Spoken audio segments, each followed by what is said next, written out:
I'll be right back. Forgot my headphones.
1, 2, 3. Okay. Peace to everybody. I hope this thing is working. Hope you can hear me. Uh, Peace Almighty. That's a good build that you had on there with Brother Cole Black. Y'all need to go and check out the homie Verbal Pick Radio on YouTube. With the homie Cole Black and Krishna. A lot of times Krishna appear on the show. They got an excellent build on there about Black Panther Part 3. That's the only one I had a chance to look at so far. But let me first say this. To the people, to my adept members of the site, please don't create an effigy of me yet and burn that shit like they do over in, Afghanistan and shit. I know I keep saying, well, we got this class coming. So this is what I gotta do. Because I said that March I gave you your marching orders for March. Well, I got my marching orders too. So I got some things major projects that I got on the horizon that I've got to get taken care of, and I'll fill y'all in on the backside. But my time is just crazy right now. But it's crazy in a good way. Cause I've been around to watch 4 babies born of mine, and when it's time to rush to the hospital, shit is crazy. You grabbing stuff and and it's like, okay, we gotta go. And it's hectic, it's stressful. But why is it hectic? It's because labor has started. Those contractions get closer, they get stronger, and you got to roll. Well, that's what the season is right now. If you watch this, Sister Cosmic My Eye, I'm sorry I ain't had a chance to reply to your email. I work all day writing. So when I finish doing the last thing post, man, my ass be fried. That's why it's a lot easier for me just to get on here and do these live videos, cause it's just off the top of my head. I ain't gotta write nothing, ain't scripted. It's just cause, man, that shit, but I ain't complaining. Don't get me wrong. But this is the deal.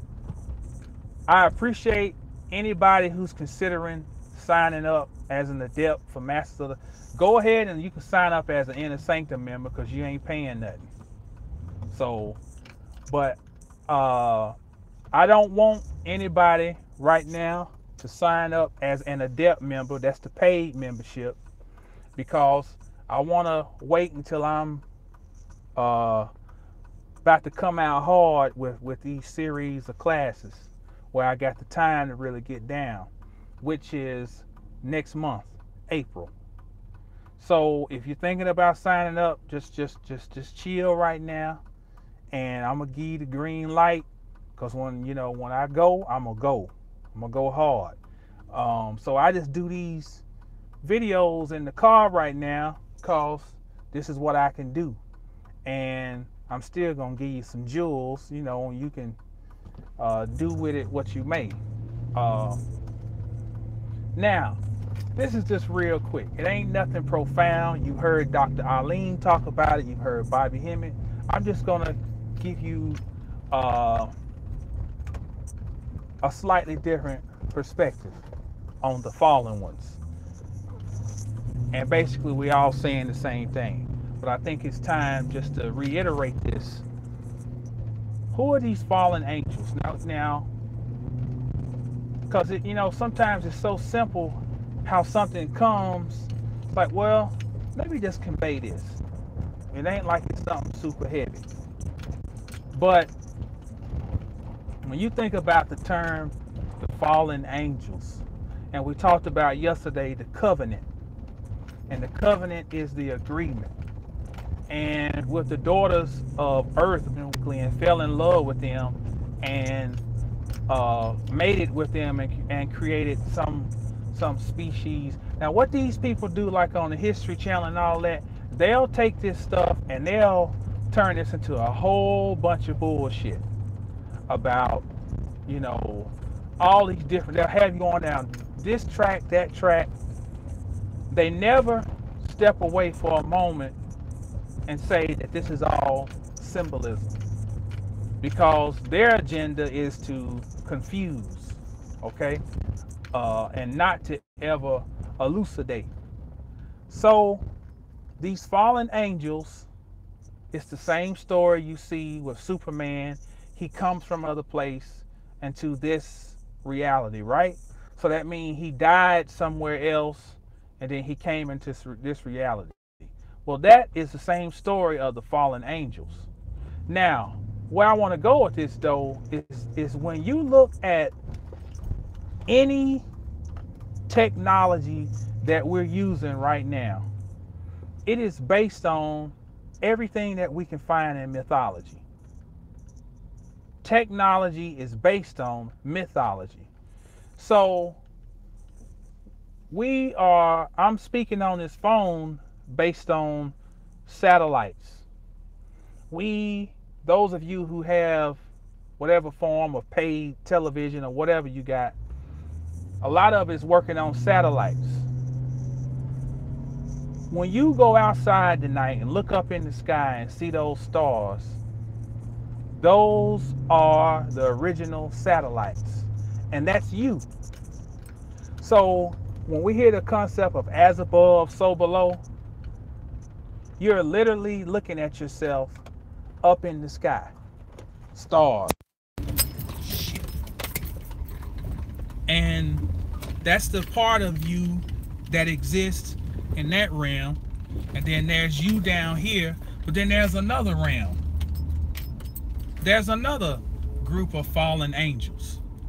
And those fallen angels exist in your blood. And those angels are called hormones. They're called bacteria, and all types of other names to classify them.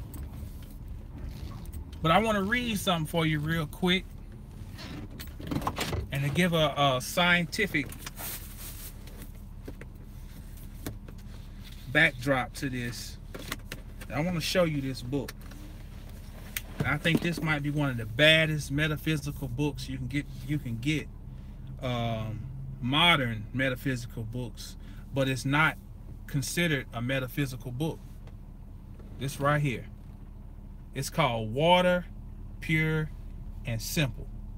Okay? This is considered to be a science. Actually, I found this book in the oceanography section. Go figure. But this is one of the baddest metaphysical books, comprehensive, that kind of talks about everything that I've ever read. Now listen to this. It was only in 1997 that instrumentation was able to confirm, to everyone's astonishment, that the American astronomer Louis Frank of the University of Iowa had been maintaining for years. Every minute, the Earth is bombarded by dozens of tons of water in the form of small comets made of ice. Small being a relative term, insofar as they are big as a house. These fiery aqueous objects appear between 600 and 15,000 miles from Earth at the rate of 5 to 30 per minute and can be seen from the ground. It is likely that these ice comets have been confused in the past with shooting stars, even the UFOs. They are most visible at twilight or just before dawn, when the superheat and flare up for an instant before disintegrating. When they superheat and flare up for an instant before disintegrating. As incredible as it may seem, 1 million tons of water is hurled at the Earth every day, and no one can explain where it comes from. Let me back up. 1 million tons of water is hurled at the Earth every day, and no one can explain where it comes from. Yet these big balls of ice are part of our lives. They vaporize upon impact with the atmosphere and therefore contribute to the rain that falls to Earth, part of the water that falls on us during a rainstorm, and part of the groundwater we drink. It's actually extraterrestrial in origin.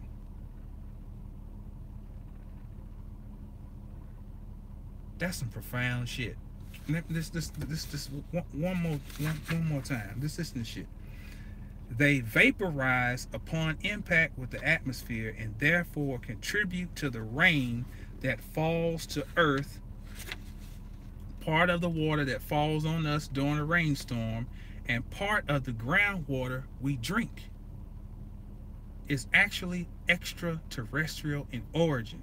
The Earth is nourished by water from outer space, like a living being quenching its thirst. Now, isn't it funny that you always see these philanthropic movements to supply fresh water in Africa? Now hold on now. Hold on. The book just said that 1 million tons of water is hurled at Earth every day. How can there be a shortage of water somewhere? And then we see a connection between water and the fallen angels. And we know that another term for the fallen angels is the Nephilim. Now, the root neph, means moisture.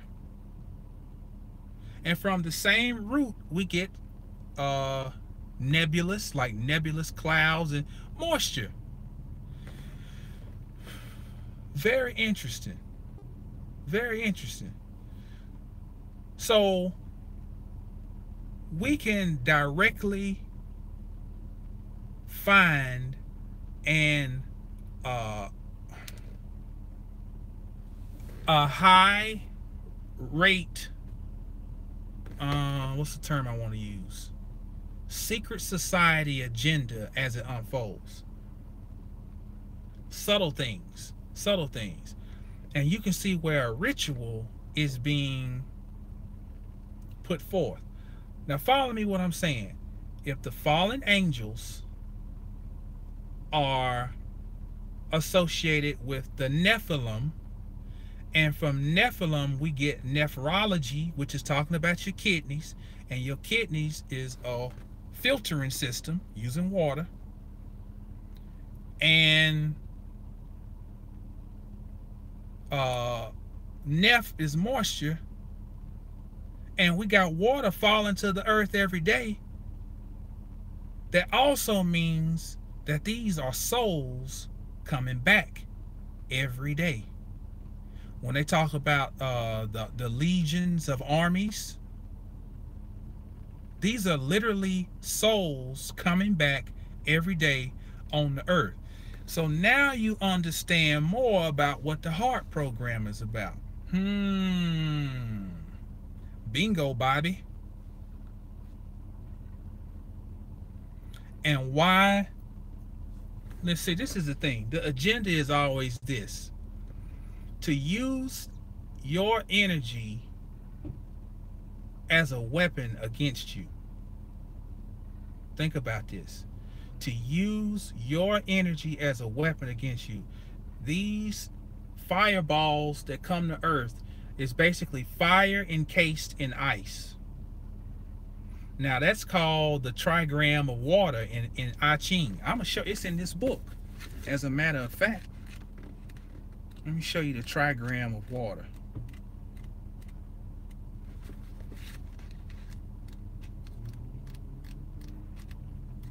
That's why I say this book is one of the coldest science and metaphysical books. Right here. Right here, that picture. See that picture right there? That's from the I Ching. That's called the trigram of water. Okay? Now listen to this. The Ming Men is the place where the force that creates the embryo develops from the biological information let me back up. The trigram of water consists of a continuous line, yang, between two broken lines, yin.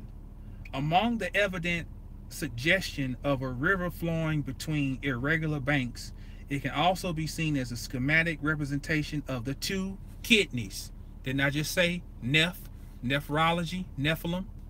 Two kidneys, which are the yin component of water, surrounding the yang of the primordial fire of Ming Men, which represents in turn the generative power inherent in water. Or if we wish, we might even see it as a pair of hydrogen atoms flanking an oxygen atom. The water molecule with its combustible core thus represents both water and motherfucking fire. Bingo, Bobby. They just described your soul. The trigram of water describes your indestructible, cosmic, divine soul, which has everything in it. And there are millions of tons coming back to the earth every day.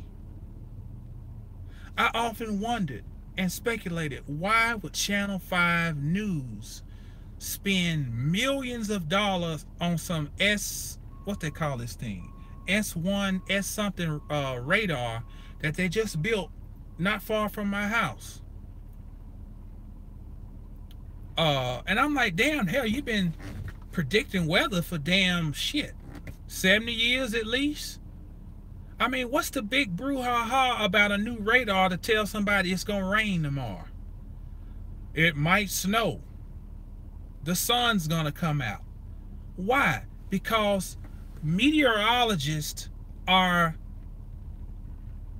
not just here to tell you the weather. Let me just put it that way.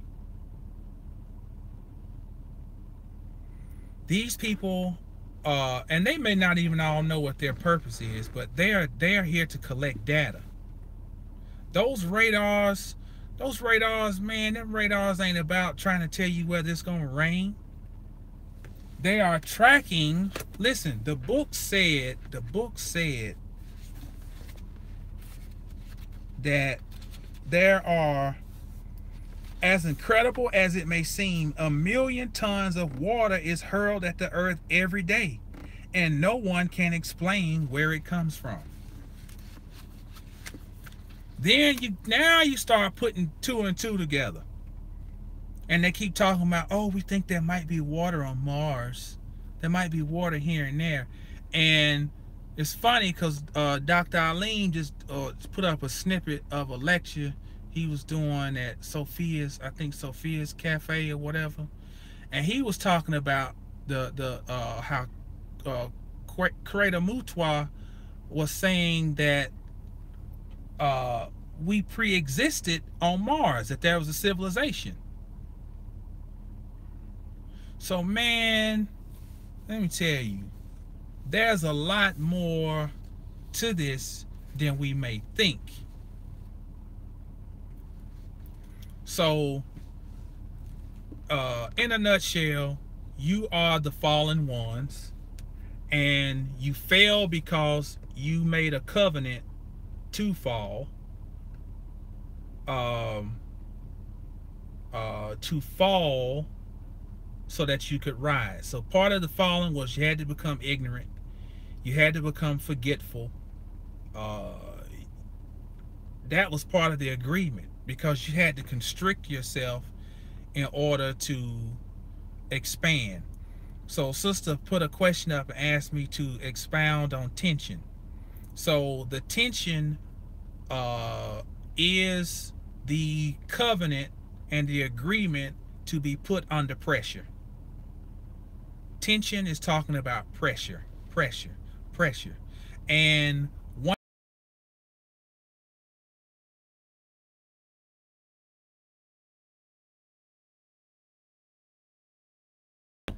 how you perform under pressure. Have you noticed that when it's when they send you enough eviction notice, how you figure out something? How you perform under pressure? Have you noticed that when it's when they send you enough eviction notice, you know, how you always figure out a way to make ends meet? You know, you don't have everything lined up. You have to go in business, and you don't have all the funding in the world, and you have to live out of the cash register and hustle here and there. But there's some type of way that you figure out how to hustle under pressure, under stress.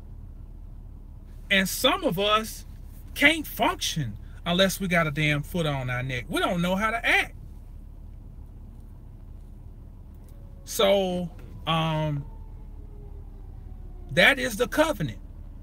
The covenant is that you accepted to come into a pressurized capsule, and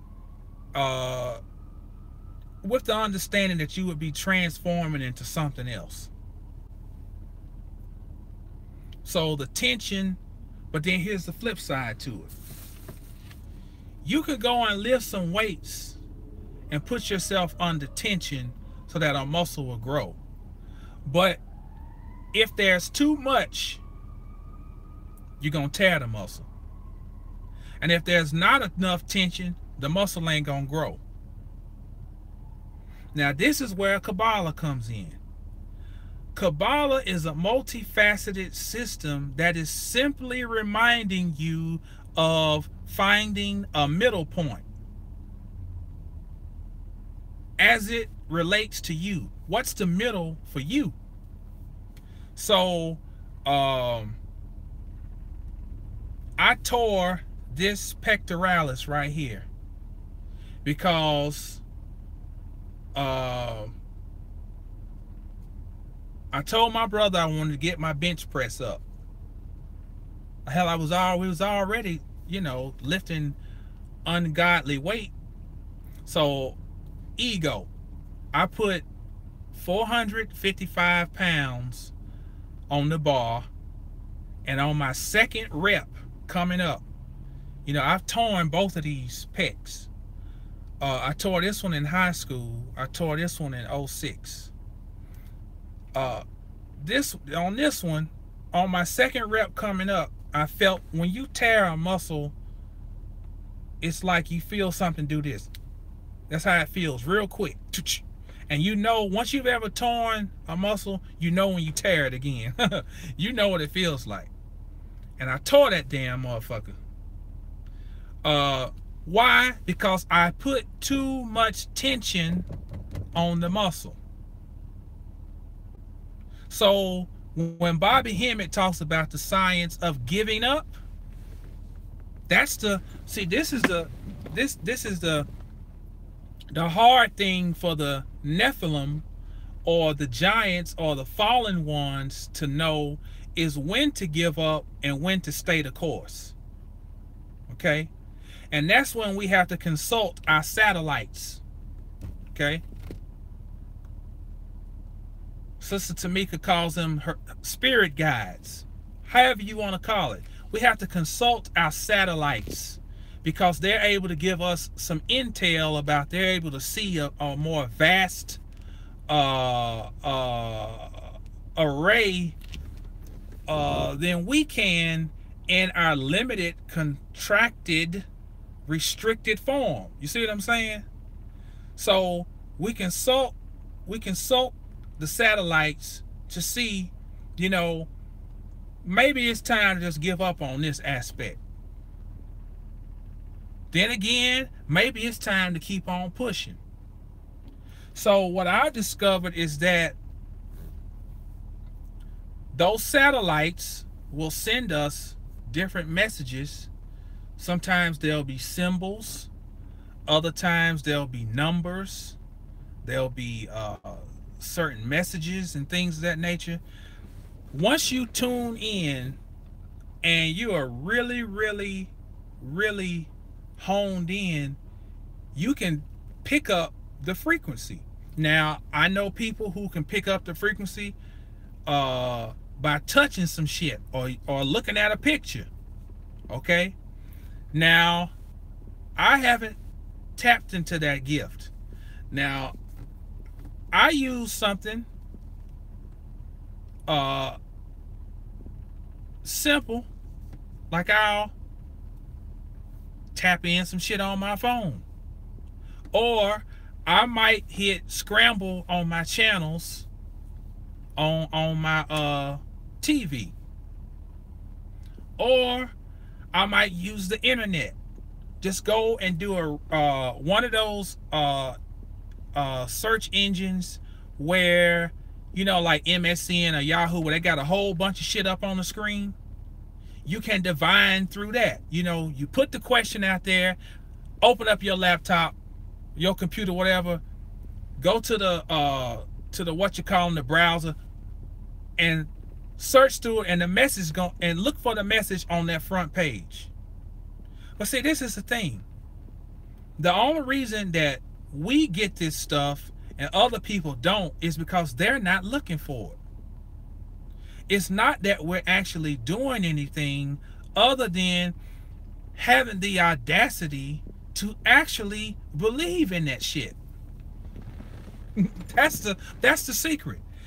That's the secret. So nobody really has to show you how to do anything. Like, you know, somebody might say, well, what's the secret that I can do? What can you think of? Nobody told me to hit shuffle on my music on my iPhone. Nobody told me that. I've never heard that shit. But, you know, like I say, put a melanated person under enough pressure and stress and they get fucking creative. I'm thinking, let me hit shuffle on this motherfucker. Let me answer the question and hit shuffle.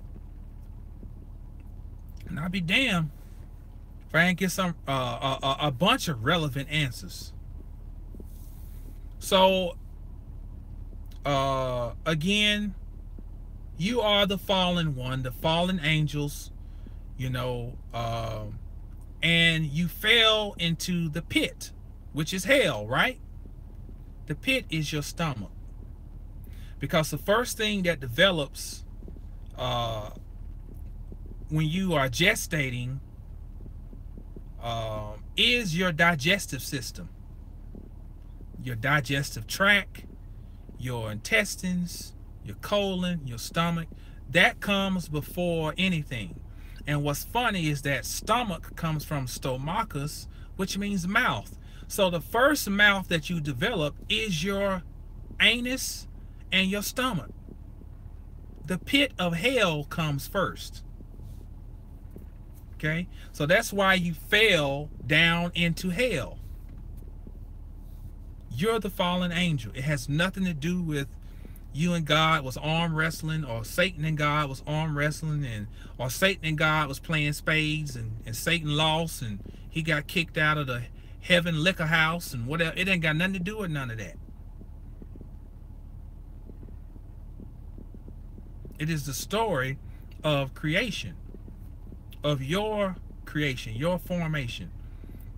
So even the mere fact that you can be on a platform and we can be talking about this and not openly have our heads chopped off, because that was, that's why all this stuff had to be hidden till now, because people who knew it at a certain time in history, you get your ass just straight up murked for even talking about this shit. That's how real it was. That's why we have to be careful in assessing the past and people, historical figures, because you don't know the context of the era that they were in. You can talk a lot of shit where you sitting right now, sitting at home on Google and shit, you know what I'm saying, and talking about, motherfucking revolutionary and shit. I mean, you gotta use your maturity and really evaluate the era that a person is living in, and how they had to move in that era. We got a certain luxury because they were doing work for us to be at this point right now, to be sitting talking about the book of Enoch and the 6th chapter of Genesis, and not be speaking in a form of fire and brimstone and you better get right in God and all that bullshit. We're talking on high level shit here. So give thanks, you fail, but we're gonna end it on this note. It's time to rise back up. Peace.